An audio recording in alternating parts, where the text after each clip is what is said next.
Max ventures 2015 में इस company की हुई शुरुआत और 1985 से जो मैक्स ग्रुप है उसकी ग्रुप कंपनी है। और दो अहम कारोबार है इस कंपनी के, एक रियल एस्टेट का था और दूसरा स्पेशलिटी पैकेजिंग फिल्म्स का, जो ये कंपनी बेच चुकी है। 2021 जनवरी 2021 में, यानी इसी साल, यूएस की न्यूयॉर्क लाइफ इंश्योरेंस ने यहाँ पर 22% हिस्सा इस कंपनी में खरीदा था। आइए स्वागत करते हैं, हमारे साथ कंपनी के एमडी और सीईओ साहिल वचानी साहब कार्यक्रम में शामिल हो रहे हैं। और साहिल वचानी साहब आज दक्षिण अफ्रीका केप टाउन में है इस वक्त और वहाँ से शामिल हो रहे हैं। आई एम श्योर वहाँ अर्ली मॉर्निंग या लेट नाइट वाला समय होगा।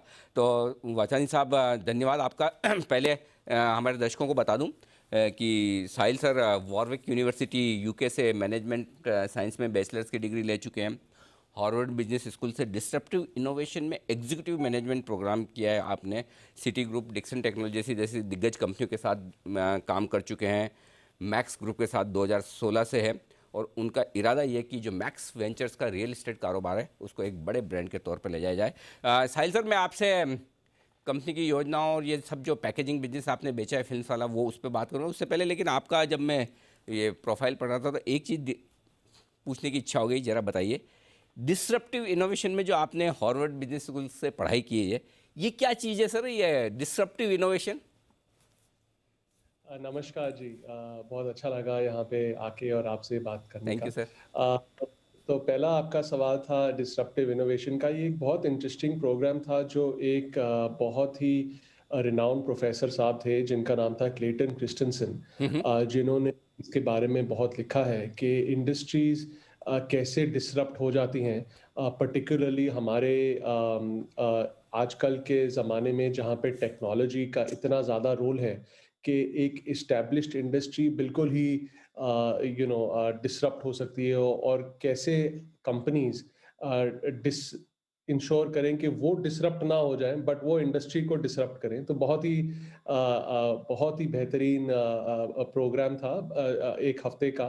बट अनफॉर्चुनेटली ये प्रोफेसर साहब क्लेटन क्रिस्टनसन पास्ट अवे, वो उनका देहांत हो गया उस प्रोग्राम के कुछ बाद ही। हम्म। बट उनकी काफ़ी किताबें लिखी हुई हैं एंड इट्स बहुत मशहूर है। जी जी। धन्यवाद सर, ये जानकारी देके थोड़ी हमारी भी आपसे सुनकर नॉलेज बढ़ी है, बड़ी इंटरेस्टिंग चीज़ है।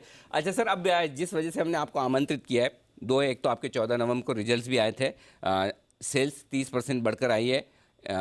ऑपरेटिंग प्रॉफिट यानी कामकाजी मुनाफा 13% बढ़ा है। और आमतौर पर जो सब कंपनियों में दिख रहा है, मार्जिन्स पर दबाव थोड़ा आपके यहाँ भी है, 18% से घटकर 15.5% के आसपास। लेकिन नुकसान से मुनाफे में आती दिखी कंपनी, 11 करोड़ के लॉस के सामने प्रॉफिट 12 करोड़ का। लेकिन जो बड़ा डेवलपमेंट कंपनी में हुआ, आपने अपना पैकेजिंग फिल्म्स का बिजनेस बेचा है अपने पार्टनर को। सर ये बताएं, इसकी क्या वजह है, क्यों आप पैकेजिंग बिजनेस से बाहर निकल रहे हैं, ये समझाएं सर।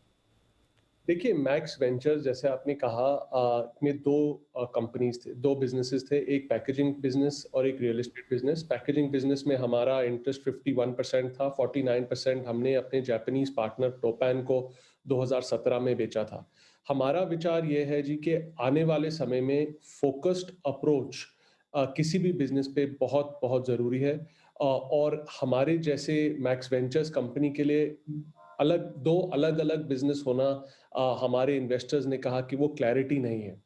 दूसरा, हम चाहते थे कि हमारा ग्रोथ इंजन रियल एस्टेट है आने वाले समय में, क्योंकि हम दिल्ली एनसीआर में फोकस करते हैं। वहाँ पे करीबन आप लेके चलिए, पॉपुलेशन 25 मिलियन लार्जर एरिया में है। और गिने चुने रियल एस्टेट डेवलपर, मतलब आप एक या दो रियल एस्टेट डेवलपर ही अ, गिन सकते हैं वहाँ पे जो अवेलेबल हैं। बाकी सारे रियल एस्टेट डेवलपर्स का बहुत ही मिसट्रस्ट, नॉन डिलीवरी, और बहुत पुअर प्रोडक्ट एग्जीक्यूशन और बहुत पुअर कस्टमर एक्सपीरियंस पे फोकस रहा है। हमारा विचार यह है कि मैक्स एस्टेट्स के ब्रांड से हम रियल एस्टेट प्रोडक्ट्स, रेजिडेंशियल और कमर्शियल, दिल्ली एनसीआर के लोगों के लिए लेके आए। और हम लोगों ने जब ये प्रोजेक्ट प्रोसेस स्टार्ट किया 3-4 साल पहले, हमने दो कमर्शियल डेवलपमेंट्स बनाए, मैक्स टावर्स और मैक्स हाउस। दोनों बहुत ही सक्सेसफुल रहे हैं। 100% ऑक्यूपेंसी है हमारे उन दोनों में। हम लोगों ने जो लोकल मार्केट है, प्राइसिंग है, उसका प्रीमियम लिया है। और ये दोनों डेवलपमेंट्स कस्टमर को बिल्कुल फोकस मद्देनजर रखते हुए कस्टमर के एक्सपीरियंस को अपलिफ्ट किया है हमने। अब हम चाहते हैं कि हम आने वाले समय में ये इंक्रीज करें, स्केल करें और रेजिडेंशियल और कमर्शियल दोनों सेगमेंट में करें। आप जानते हैं कि रियल एस्टेट एक कैपिटल इंटेंसिव बिजनेस है और अगर आप हिस्ट्री देखें 20-25 साल से जो भी डेवलपर लेवरेज ज़्यादा ले चुके या डेट ज़्यादा ले चुके, उनके लिए परेशानी आई है।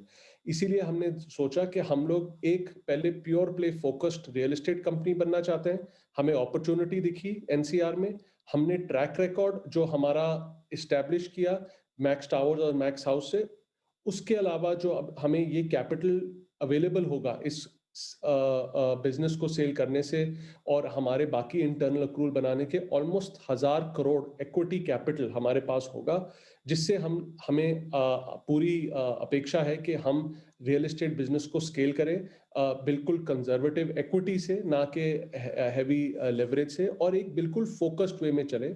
आजकल हर बिजनेस में इतना डिसरप्शन, इतना टेक्नोलॉजी, इतना फोकस की जरूरत है कि जी हमें लगता है कि एक ही जी बिजनेस को स्केल करना is the need of the right hour. Right ठीक है सर, परफेक्ट कि आप पैकेजिंग बिजनेस से बाहर निकल कर रियल एस्टेट बिजनेस पर फोकस करना चाहते हैं। जो पैसा आएगा इस स्टेक सेल से या इस बिजनेस को बेचने से, वो आप रियल एस्टेट के कारोबार में लगाएंगे। लेकिन इसमें एक दो सवाल है जो मैं आपसे पूछना चाहता हूं बाजार के लिहाज से, क्योंकि आपके इस डील के ऐलान के बाद स्टॉक पर रिएक्शन काफ़ी नेगेटिव आया है। उसकी एक दो वजह बता रहे हैं। एक, आपका पैकेजिंग बिजनेस बढ़िया प्रॉफिटेबल है, 4 साल में ज़बरदस्त ग्रोथ हुई है, 1100 करोड़ से ज़्यादा का उसका रेवेन्यू है, ऑपरेटिंग प्रॉफिट करीबन करीबन 250 करोड़ का है, और आपने डील जो की है वो 600 साढ़े 600 करोड़ के आसपास, यानी कि ये समझ लीजिए कितना 1200-1300 करोड़ रुपए आपने पूरा वैल्यू किया वन टाइम ऑन सेल्स। तो लोगों को लग रहा है कि वैल्यूशन थोड़े सस्ते में आपने नहीं बेच दी। नहीं, ऐसा बिल्कुल नहीं है। आप अगर देखिए जो हमारी वैल्यूएशन है, जो हमारे लिस्टेड पीयर्स हैं, उनके मुताबिक ज़्यादा ही है वैल्यूएशन जिस पे हमने बेचा है। आप प्लीज़ एप्रिशिएट करें कि हमारा 51% ओनरशिप है बिज़नेस में, तो हमारा जो 600 साढ़े 600 करोड़ हमें मिलेगा, वो 51% स्टेक है। तीसरा, जो सारा डेट है बिज़नेस का, वो हमारे बुक्स में नहीं, वो भी हम लोग सेल कर रहे हैं। डेट भी जाएगा इनकमिंग बायर के पास। तो हमें लगता है कि एक फेयर वैल्यू है जो आने वाले बायर के लिए भी फेयर है और हमारे एज़ अ सेलर के लिए भी फेयर है।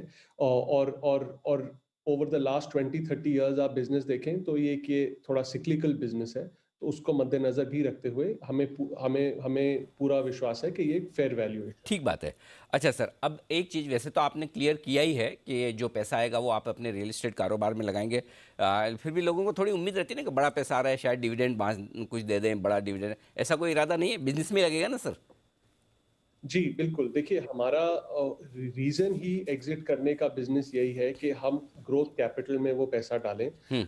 हम बहुत अपॉर्च्युनिटीज़ अब इवैल्यूएट कर रहे हैं रेज़िडेंशियल और कमर्शियल में स्केल करने के लिए। लैंड या तो आउटराइट परचेज़ करने में, या जॉइंट डेवलपमेंट करने में, या जॉइंट वेंचर करने में। तो हम सारा ही कैपिटल ग्रोथ प्रोजेक्ट्स में डालेंगे और हमारी जो स्टेटेड गोल है वो ये है कि हम 1 मिलियन स्क्वायर फीट रेजिडेंशियल और 1 मिलियन स्क्वायर फीट कमर्शियल हर साल डिलीवर कर पाएं। तो उसको हमें पाइपलाइन में लाने के लिए प्रोजेक्ट्स अपने पाइपलाइन में लेने पड़ेंगे और अपने बुक्स पे लेने पड़ेंगे, जिसके लिए ये हमारा कैपिटल इस्तेमाल होगा। ओके, ठीक है। तो अब इफेक्टिवली आप एक प्योर रियल एस्टेट कंपनी रह जाएंगे। तो एक छोटा सा सवाल सर ये है, रियल एस्टेट में आपका फोकस कहाँ रहेगा, और उस बिजनेस में जो अब मैक्स वेंचर के शेयर होल्डर्स हैं उनके लिए 3 से 5 साल के लिए आपका क्या विजन है कंपनी को लेकर? किस तरह की ग्रोथ, रेवेन्यू, प्रॉफिट वगैरह में मैक्स वेंचर रह सकते हैं? क्या फिर नाम भी बदलने वाला सर मैक्स वेंचर का?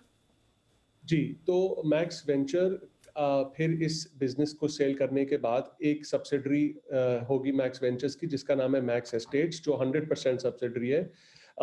हम हमारे बोर्ड ने ऑथराइजेशन दिया है इन्वेस्टमेंट और फाइनेंस कमिटी को कि एक बेस्ट पॉसिबल ऑप्टिमल स्ट्रक्चर ढूंढें, जहां पे हम मैक्स एस्टेट्स और मैक्स वेंचर्स को कोलैप्स करके कंपनी का, लिस्टेड कंपनी का नाम मैक्स एस्टेट्स ही कर दें, जिसके नाम से हमारे प्रोजेक्ट्स होंगे।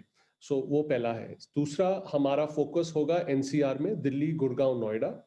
तीसरा हमारा फोकस होगा commercial office space plus residential, and in commercial office space आजकल रिटेल भी as part of that is important. तो एक मिक्स्ड लैंड यूज डेवलपमेंट्स भी हम देख रहे हैं, और वो हमें लगता है वो भी इंटरेस्टिंग अपॉर्चुनिटी है आने वाले टाइम में। जैसे हमने कहा कि हमारी अपेक्षा 1 million square feet per year residential, 1 million square feet per year commercial की है। तो हमें लगता है कि हम इसको करते हुए इस बिजनेस को काफी अच्छा स्केल तक लेके जा सकते हैं, और दिल्ली एनसीआर की सर्वश्रेष्ठ रियल एस्टेट कंपनी में से माने जाने का हमारा प्लान है, और हमें पूरा विश्वास है कि हम इसको कर सकते हैं, क्योंकि हमारे पास, जैसे मैंने आपको पहले कहा, ट्रैक रिकॉर्ड ऑलरेडी है, क्योंकि हमने डेवलपमेंट्स करी हुई हैं। हमारे पास ब्रांड क्रेडिबिलिटी ट्रस्ट है एनसीआर में, और अब इस ट्रांजैक्शन के बाद कैपिटल, जो एक बहुत ही इम्पोर्टेंट इंग्रेडिएंट है, वो हमने अपने पास अरेंज कर दिया है, वो भी इक्विटी के बेसिस पे, ना कि डेट के बेसिस पे। तो हमें पूरा यकीन है कि जो की पार्ट्स हैं to make a real estate business very successful, वो अब हमने इकट्ठे कर लिए हैं, और आने वाले समय में आप देखेंगे कि मैक्स एस्टेट्स का ब्रांड एनसीआर में सबसे प्रिफर्ड डेवलपर्स में से गिना जाएगा।